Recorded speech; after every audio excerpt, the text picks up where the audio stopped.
Alam mo ba kung anong reservation fee sa pagbili ng property? Ito yung unang binabayaran mo para ma-secure yung unit na gusto mo.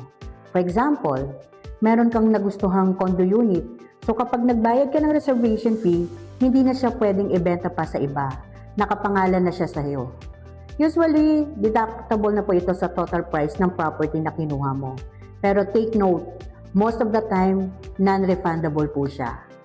Meron akong naging client before, sobrang nagustuhan niya yung unit pero sabi niya, pag-iisipan ko muna. Then, after 3 days, sold na yung unit. That's when she realized kung gaano ka-importante yung reservation fee.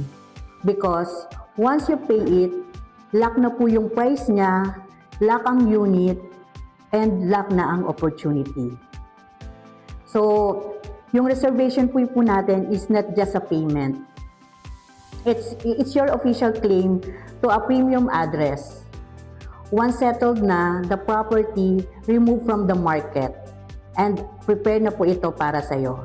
Because in real estate, opportunities don't wait. So ito yung mga kadalasan din tinatanong na, refundable ba ang reservation fee? So most of the time, yung reservation fee po is non-refundable po. It shows serious intent to purchase. That's why, before paying, make sure na dapat decided ka na.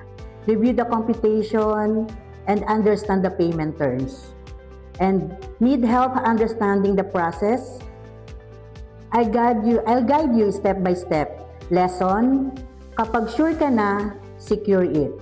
Don't let your dream home become someone else's address. So to know more about details, send me a message to my Viber or WhatsApp. That is 0927-378-0178. I'm Jenny Lindeligos, the Elegance Estate, turning your property goals into reality.